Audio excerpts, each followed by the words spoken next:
But ಆದರೆ ಅಲ್ಲಿ ಆಗಿದ್ದಲ್ಲಿ ನೀವು ಪ್ರತ್ಯಕ್ಷದರ್ಶಿಗಳಾಗಿ 6ನೇ ತಾರೀಕು ನಡೆದಿದ್ದಾದರೂ ಏನು, ನೀವು ಅಲ್ಲಿನ ಅವತ್ತಿನ ಪರಿಸ್ಥಿತಿ ಏನಾಯಿತು ಅನ್ನೋದ್ರ ಬಗ್ಗೆ ವಿವರ ಏನಾದ್ರು ಕೊಡ್ತೀರಾ?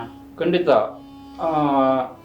ಅದಕ್ಕೆ ಮುಂಚೆ ಪ್ರತಿನಿತ್ಯ ಸಂಜೆ ತುಂಬ ಪ್ರಮುಖರುಗಳು ಅಂದರೆ ಸಾಧ್ವಿ ರಿತಾಂಬರಿಯವರು, ಉಮಾಭಾರತಿಯವರು, ಲಾಲ್ ಕೃಷ್ಣ ಅದ್ವಾನಿಯವರು, ಮುರಳಿ ಮನೋಹರ್ ಜೋಶಿ, ಈ ಥರ ಪ್ರಮುಖರುಗಳು ಪ್ರತಿನಿತ್ಯ ಸಂಜೆ ಒಂದು ಭಾಷಣವನ್ನು ಮಾಡ್ತಾಯಿದ್ರು, ಪ್ರೇರಣೆಯನ್ನು ಕೊಡ್ತಾಯಿದ್ರು. ಎರಡನೇದು, ಅವತ್ತು 6ನೇ ತಾರೀಕು ನಾವೆಲ್ಲ ಬಂದ್ವಿ, ಸ್ನಾನ ಎಲ್ಲ ಮುಗಿಸ್ಕೊಂಡು ಬಂದು ಮರಳೆಲ್ಲ ಹಿಡ್ಕೊಬಂದು ನಿಂತಿದ್ವಿ, ಭಜನ್ಸ್ ನಡೀತಾ ಇತ್ತು, ಎಲ್ಲ ಆಗ್ತಾಯಿತ್ತು. ನಮ್ಮ ವಿಶ್ವ ಹಿಂದೂ ಪರಿಷತ್ತಿನ ಪ್ರಮುಖರುಗಳು, ಸಂಘದ ಓ.ವೆ. ಶೇಷಾದ್ರಿಯವರು, ಎಲ್ಲರೂ ಪೇಜಾವರ್ ಶ್ರೀಗಳು, ಈಗ ಎಲ್ಲರೂ ಇದ್ದರು. ಏನೇನು ಸೂಚನೆಗಳು ಕೊಡ್ತಾಯಿದ್ರು ಅವ್ರು ಕೊಡ್ತಾಯಿದ್ರು, ಏನೇನು ಆಗ್ತಾಯಿದೆ, ಏನೇನು ನಡೀತಾ ಇದೆ ಅಂತೇಳಿ. ಇದೆಲ್ಲ ನಡೀತಾ ಇರಬೇಕಾದ್ರೆ ಒಂದ್ಸಲ ಒಟ್ಟಾರೆ ಜೈ ಶ್ರೀರಾಮ್ ಅಂತ ಜೋರ ಘೋಷಣೆ ಕೇಳಿಬಂತು. ಎಲ್ಲರೂ ಆ ಕಡೆ ತಿರುಗಿ ನೋಡಿದ್ರೆ ಆ ಗುಂಬಜ್ ಮೇಲೆ ಒಂದು 5-6 ಜನ ಹತ್ಬಿಟ್ಟಿದ್ದಾರೆ. ತಕ್ಷಣ ಇಲ್ಲಿ ವೇದಿಕೆ, ಪ್ರಮುಖ ವೇದಿಕೆಯಿಂದ ಸೂಚನೆ ಕೊಡ್ಲಿಕ್ಕೆ ಶುರು ಮಾಡಿದ್ರು. ದಯವಿಟ್ಟು ಯಾರು ಅಲ್ಲಿ ಹೋಗ್ಬಾರ್ದು, ಎಲ್ಲ ವಾಪಸ್ ಇಳಿಬೇಕು, ಯಾರು ಹತ್ತಬಾರ್ದು ಅಂತೇಳಿ ಎಲ್ಲ ಸೂಚನೆ ಕೊಡ್ತಾಯಿದ್ರು. ಆ ವಾತಾವರಣ ಹೆಂಗೆ ಕ್ರಿಯೇಟ್ ಆಗೋಯ್ತು ಅಂದರೆ ಎಲ್ಲರೂ ಆ ಕಡೆ ಹೋಗ್ಲಿಕ್ಕೆ ಶುರು ಮಾಡಿದ್ರು. ಬಹುಶಃ ನಾವು ನೋಡಿರಬೇಕು, ತುಂಬ ಅದು ಒಂದು ಜೈಲಿಗೆ ಯಾವ ಥರ ಗೋಡೆಗಳು ನಿರ್ಮಾಣ ಮಾಡಿರ್ತಾರೆ ಬೇಲಿಗಳಾಕಿ, ಆ ಥರ ರಾಮ ಮಂದಿರಕ್ಕೆ ಪೂರ್ಣ ಆ ಥರದ ಒಂದು ಬಂದೋಬಸ್ತ್ ಮಾಡಿದರು. ಪೂರ್ಣ ಮಿಲ್ಟ್ರಿ ಇತ್ತು. ಅದು ಯಾರಿಗೂ ಏನೂ ಅನಿಸಿಲ್ಲ, ಸೀದಾ ಹೋಗ್ತಾ ಇದ್ರು. ಹಾಗೆ ಎಲ್ಲರಿಗೂ ಪ್ರೇರಣೆ ಬಂತು, ಹತ್ಲಿಕ್ಕೆ ಶುರು ಮಾಡಿದ್ರು, ಹೊಡಿಲಿಕ್ಕೂ ಶುರು ಮಾಡಿಬಿಟ್ರು.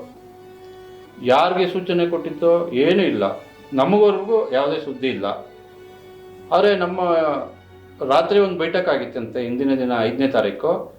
ನಮ್ಮ ಪ್ರಾಂತ್ಯದಿಂದ ವಿ ಮಂಜುನಾಥ್ ಅಂತೇಳಿ ಅವರು ಆ ಬೈಠಕ್ಕಲ್ಲಿದ್ದರು. ಯಾರ್ಯಾರು ತೃತೀಯ ವರ್ಷ ಆಗಿದೆ ಸಂಘದ ಆ ಥರ ಪ್ರಮುಖರೆಲ್ಲ ಆ ಇದು ಏನು ಬಾಬಡಿ ಕಟ್ಟಡ ಅಂತ ಏನು ಹೇಳ್ತಾ ಇದ್ವಿ ರಾಮ ಮಂದಿರದ್ದು, ಅದು ರಕ್ಷಣೆಯನ್ನು ಮಾಡಬೇಕು ಅಂತೇಳಿ ಅವರು ಒಂದು ತಂಡವನ್ನೆಲ್ಲ ನಿರ್ಮಾಣ ಮಾಡಿದ್ರು ಅಂತ ಹೇಳಿದರು. ಎರಡನೇದು, ನಾನು ಇತ್ತೀಚೆಗೆ ಇದು ಪೇಪರಲ್ಲಿ ಬರ್ತಾ ಓದಿದ್ದು ಏನಂದರೆ, ಚಂಪತ್ ರಾಯ್ ಅಂತ ಯಾರಿದ್ದಾರೆ ಇವತ್ತಿನ ಕಾರ್ಯದರ್ಶಿಗಳು, ಅವ್ರಿಗೆ ಯಾರೋ ಕೇಳಿದ್ರಂತೆ ಪ್ರಶ್ನೆ, ಏನು ನೀವು ಬರೀ ಕರಸೇವೆ ಇಷ್ಟೇ ಮಾಡಿ ಹೋಗ್ತೀರಾ ಹೇಗೆ ಅಂತೇಳಿ ಅಂತ.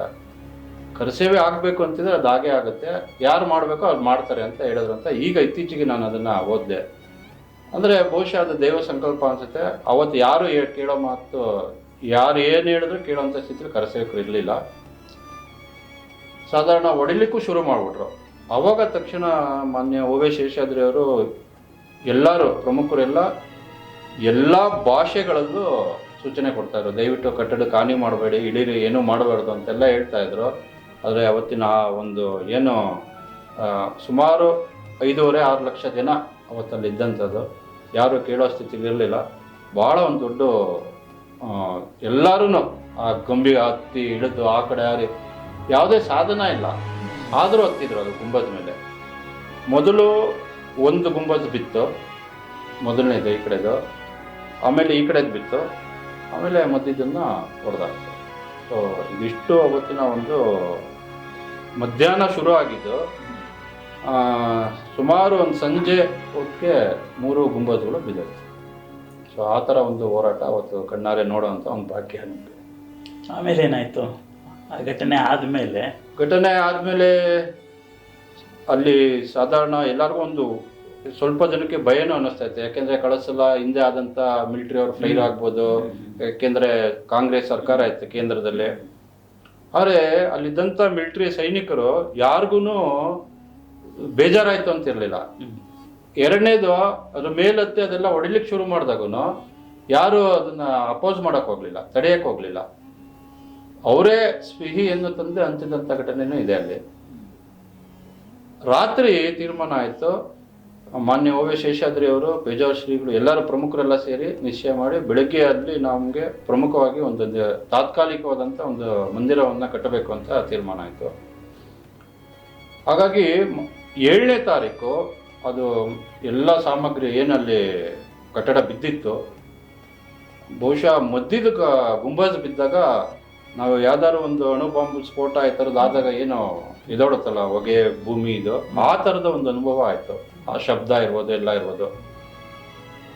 ಅಷ್ಟು ಸಾಮಗ್ರಿಗಳನ್ನು ತೆಗೆದು ಅದು ಜಾಗ ಕ್ಲೀನ್ ಮಾಡಿ ಅಲ್ಲಿ ನಮ್ಗೆ ತುಂಬ ಒಂದು ಆಶ್ಚರ್ಯ ಅನಿಸುತ್ತೆ.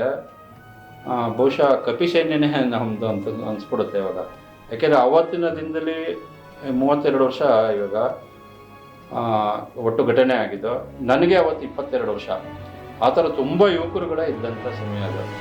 ಸೊ ಎಲ್ಲರೂ ಸೇರಿ ಅಷ್ಟು ಏನು 3 ಕಟ್ಟಡದ ಸಾಮಗ್ರಿ ಇತ್ತು ಅದನ್ನೆಲ್ಲ ಕೆಳಗಡೆ ತಂದಾಕಿ ಆ ಮಟ್ಟ ಮಾಡಿ ಅಲ್ಲಿ ತಾತ್ಕಾಲಿಕವಾದಂಥ ಒಂದು ಮಂದಿರವನ್ನು ನಿರ್ಮಾಣ ಮಾಡುವಂಥ ಕೆಲಸ ಆಯಿತು.